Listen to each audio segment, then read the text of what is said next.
কুমিল্লার চৌদ্দগ্রামে বীর মুক্তিযোদ্ধা আব্দুল হাই কানুর গলায় জুতার মালা দিয়ে লাঞ্ছিত করেছে স্থানীয় লোকজন।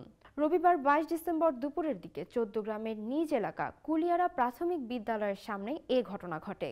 রাতে জুতার মালা ও এলাকা ত্যাগ করার নির্দেশ দেওয়ায় 1 মিনিট 46 সেকেন্ডের একটি ভিডিও ফেসবুকে ভাইরাল হয়।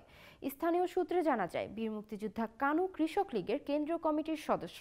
স্থানীয় এমপি মুজিবুল হকের সঙ্গে বিরোধে জড়ানোর ফলে তার বিরুদ্ধে একাধিক মামলা হয়েছিল। রবিবার দুপুরে তাকে একা পেয়ে স্থানীয় 10 থেকে 12 জন ব্যক্তি হেনস্থা করে গলায় জুতার মালা দেন। ভাইরাল হওয়া ভিডিওতে দেখা যায়, স্থানীয় জামায়াত সমর্থক প্রবাসী আবুল কাশেমের নেতৃত্বে ওহিদ, রাসেল, পলাশ সহ 10 থেকে 12 জন বীর মুক্তিযোদ্ধা কানুর গলায় জুতার মালা দিয়ে এলাকা এমনকি কুমিল্লায় থাকতে পারবেন না বলে হুমকি দিচ্ছেন। এ সময় তিনি জুতার মালা সরিয়ে এলাকায় আর আসবে না বলেও জানান। এ সময় তার ভিডিও ধারণ ও ছবি নেওয়া হয়।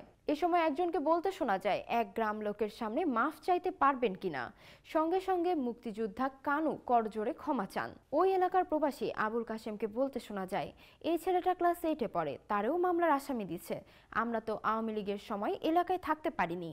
আপনি বাকি 8 বছর কই ছিলেন? আপনি এখন এলাকায় থাকতে পারবেন না। এ সময় অন্যরা বলতে থাকে, তিনি কুমিল্লা আউট, এলাকা আউট, ছেড়ে দাও। বীর মুক্তিযোদ্ধা কানু চৌদ্দগ্রাম উপজেলা বাতিশা ইউনিয়নের লুদিয়ারা এলাকার বাসিন্দা। হেনস্থাকারীদের সবাই একই এলাকার বাসিন্দা। বীর মুক্তিযোদ্ধা কানু বলেন, হঠাৎ আমাকে একা পেয়ে জোর করে ওরা জুতার মালা গলায় দিয়ে ভিডিও করেন। বিচার কার কাছে চাইব? মামলা দিয়ে আর কি হবে? রাতে 11:30টার দিকে চৌদ্দগ্রাম থানার ভারপ্রাপ্ত কর্মকর্তা ওসি এটিএম আক্তারুজ্জামান বলেন, ঘটনার পর বীর মুক্তিযোদ্ধা কানু মোবাইল ফোনে বিষয়টি আমাকে অবগত করেন। এই বিষয়ে তিনি অভিযোগ করবেন না বলেও জানান। তবে রাতে ভিডিওটি ভাইরাল হয়, তাকে আবারও অভিযোগ দিতে বলা হয়েছে। তিনি অভিযোগ দেবেন কিনা বিষয়টি এখনো নিশ্চিত করে বলা যাচ্ছে না।